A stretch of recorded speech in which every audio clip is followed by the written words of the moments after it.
Sir ఇక ఒకసారి 'Gaddar awards' విషయానికి ఒకసారి వద్దాం సార్. అంటే అవార్డ్స్ ఫంక్షన్ కూడా అయిపోయింది. నిన్న 'దిల్ రాజు' గారు ఒక ప్రెస్ మీట్ పెట్టి అంటే మనం స్వాగతించాలి, ప్రభుత్వంతో పాటు వెళ్ళాలి. అవార్డ్స్ వచ్చిన వాళ్ళు కంపల్సరీగా డేట్ నోట్ చేసుకొని మరి రావాలి అని జెప్పేసి ఆయన అంటే కోపాన్ని ప్రదర్శించినట్టుగా కూడా కనిపించింది సినిమా వాళ్ళ పైన. సో, ఆయన కామెంట్స్‌ని ఏ విధంగా చూడొచ్చంటారు? ఈ బె 'దిల్ రాజు' గారు ఎందుకు ఆ మాట మాట్లాడారో అనవసరం. ఇప్పుడు అసలు 'గద్దర్ అవార్డ్స్' అని ఆయన నోరు తెరిచి మాట్లాడితే ఆయనకి ఏమాత్రం విజ్ఞత ఉన్నా, 'గద్దర్ అవార్డ్' గురించి ఏమాత్రం ఆయనకు విజ్ఞత, విచక్షణ ఉందంటే 'దిల్ రాజు' గారు అసలు మాట్లాడాల్సిన విషయం. 'గద్దర్' పేరు మీద ఇలాగ అవార్డ్ వద్దండి. 'గద్దర్' గారి పేరు మీద ప్రత్యేకమైన అవార్డ్ ఒకటివ్వండి. ఆయన పేరు మీద దాదాసాహెబ్ ఫాల్కే అవార్డ్ అన్నట్టు, నాగేశ్వరరావు గారి అక్కినేని జీవిత సాఫల్య అవార్డ్ ఇచ్చినట్టు, ఇలాగ ఇప్పుడు రామారావు గారి పేరు మీద అవార్డు ఇచ్చాడు. ఒక ప్రత్యేకమైన అవార్డు. ఆయన పేరు మీద సామాజిక న్యాయం కోరే సినిమా అలాంటి సబ్జెక్ట్ ఏదో ఉన్నదానికి లేదా ఏదైనా సరే ఒక మంచి సినిమాకి ఆయన పేరు మీద స్పెషల్ అవార్డు ఎవ్రీ ఇయర్. అది సముచితం. అందుకే ఆయన పేరు మీద అన్ని అవార్డులు ఇవ్వటం అనేది అసలు విజ్ఞత లోపించిన విషయం. ఎందుకంటే ఉన్నంట్లో ఆయన 'గద్దర్' గారంటే వీళ్ళకన్నా మించిన గౌరవం ఉంది మాకు. ఇక మా ఇంటికి దగ్గరాయన. మా నాన్నగారు రాసిన పుస్తకానికి ఆయన ముందు మాట రాశారు. నేను రాసిన కొన్ని చిన్న ఇది రాస్తే దాన్ని ఆయన పర్సనల్‌గా చూసి చదివి పిలిచి మరీ నన్ను మెచ్చుకొని ఇంకా రాయాలి మీ నాన్నగారిలాగా బాగా రాయాలి హ్మ్. అని అంత చదువు ఉంది. అంత పరిచయం ఉంది మా కుటుంబానికి. ఆయన పేరు మీద ఆయన గౌరవిస్తాం. ఆయన హ్మ్. పేరు కానీ అవార్డులన్నీ ఆయన పేరు మీద ఇవ్వటానికి ఖచ్చితంగా సిద్ధాంతపరంగా కరెక్ట్ కాదు. ఆయనే ఆయనకి నంది అవార్డ్ ఇస్తే తిరస్కరించాడాయన.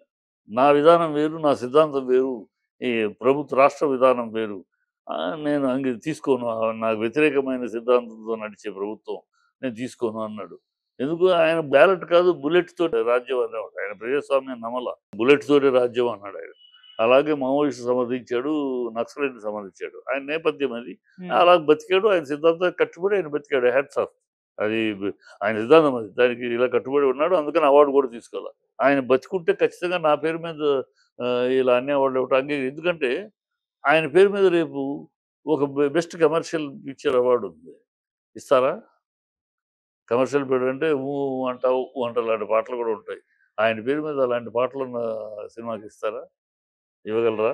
ఇస్తే ఎంత అసహ్యంగా ఉంటుంది. లేదు ఒక మంచి ఉత్తమ ప్రేమ కథా చిత్రానికి ఇస్తారా? అంత అసహ్యంగా ఉంటుంది. సో, ఆయన పేరు మీద ప్రత్యేకమైన అవార్డు ఆ లైన్‌లో ఉండే సినిమాలను చూసి ఆయన దానికి ప్రత్యేక అవార్డ్ ఇస్తారు. అంతేగాని ఆయన పేరు మీద అన్ని అవార్డులు ఇవ్వటం అనేది కరెక్ట్ కాదు. నీకు కేవలం రాజకీయ నిర్ణయం తీసుకుంది రేవంత్ రెడ్డి. ఈ ప్రభుత్వం ఇది అనుచితమైన నిర్ణయాలు. ఏదో కేసీఆర్ గారు గద్దర్ గారిని ఏదో 2:30 గంటలు వెయిట్ చేయించాడు, అవమానించాడు అని ఆ రోజులో జరిగింది. కనుక హ్మ్. ఆయన కేసీఆర్ గారు అవమానించారన్నారు కనుక నేను గౌరవించేస్తాను. ఆయన తీసుకెళ్ళి పైన పెట్టేస్తాను. ఆయన తప్పితే ఇంకో ఆలోచన లేదు. అదే నిజంగా సరే ఓకే. కేసీఆర్ పెట్టిన పేరు మార్చాలి. సింహ అవార్డ్ అని అన్నాడు. ఆయన ఇవ్వలేదు. కానీ పేరు పెట్టాడు. ఆ అవార్డ్ ఇష్టం లేదు. పేరు మార్చు. తప్పు లేదు. నువ్వు మార్చు. మార్చేటప్పుడు ఏం మార్చాలి? ఒక కామన్ పేరు పెట్టాలి. ఎందుకు కామన్ పేరు పెట్టారు గతంలో? గతంలో ఒక హంస అవార్డ్ అని కర్ణాటక, నంది అవార్డ్ అని మనము, కలైమామణి అవార్డ్ అని తమిళ్ ఎందుకు పెట్టారు? ఎందుకు వాళ్ళు పెట్టారు? కామన్ పేరు ఎందుకు పెట్టారంటే అది అందరికీ ఆమోదయోగ్యం గనక.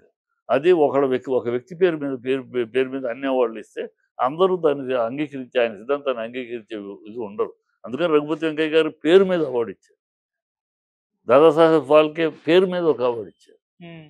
ఏం కవులు పేరంటే దాశరథి గారు, తెలంగాణ మహాకవి దాశరథి గారు ఒక మాట అన్నాడు. 'కోటి రత్నాల వీణ తెలంగాణ' అన్నాడు. నువ్వు గౌరవించదలిస్తే తెలంగాణ భావజాలాన్ని ఆ రత్న వీణ నువ్వు. రత్న వీణ అందరికి కామన్. వీణ అనేది సరస్వతి. మన సినిమా అనేది కళలకు సంబంధించింది. సరస్వతి కళలకు సంబంధించినది దేవత. రత్న వీణ నువ్వు. బ్రహ్మాండంగా ఉండేది గౌరవించారు. అందరూ గౌరవించారు. అందులో రాసింది కూడా ఎవరు? తెలంగాణ కవి దాశరథి. 'కోటి రత్నాల వీణ తెలంగాణ' అని ఎంతో ఘనంగా అన్నాడు. రత్నవీణ నువ్వు.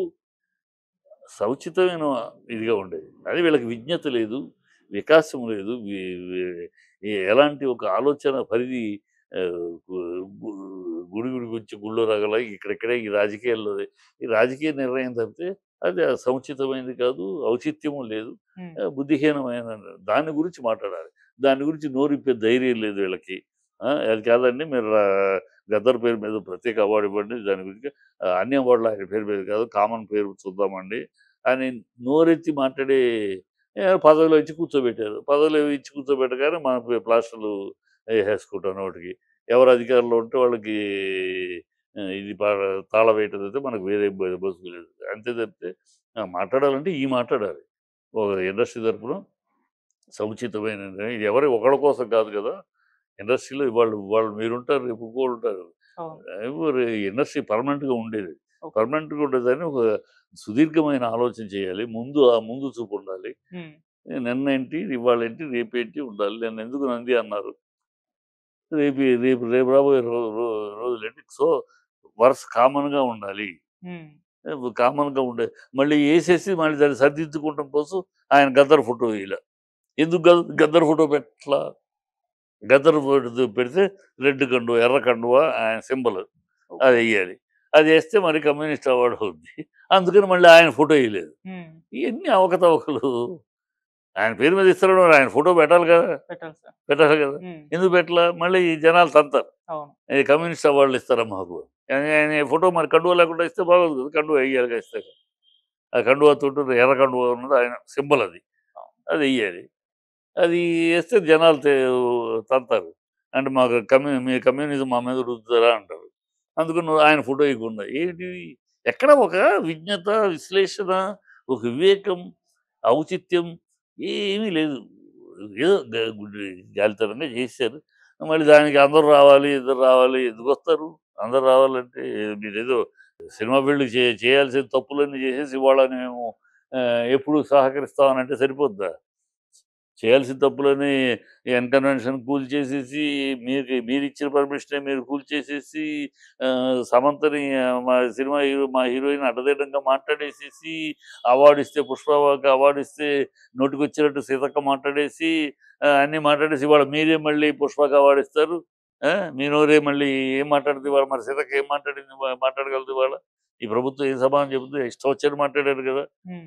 ఆ రోజు అర్జున్‌ని అరెస్ట్ చేయించి అన్ని దౌర్భాగ్యాలు చేసి ఇవాళ మేమెప్పుడు సహకరిస్తామంటే మీకు ఏదో వీలున్నాళ్ళు వస్తాం. ఏదో పెద్ద బ మీరేదో చేసేసి అతనికి అవసరం. 'దిల్ రాజు' గారికి అవసరం గవర్నమెంట్ తోటి. కనుక ఆయన గవర్నమెంట్‌కి ఆయన తాళం వేయొచ్చు. రాలేదని అందరికీ అవసరం లేదు గదా! Right sir. Thank you so much sir.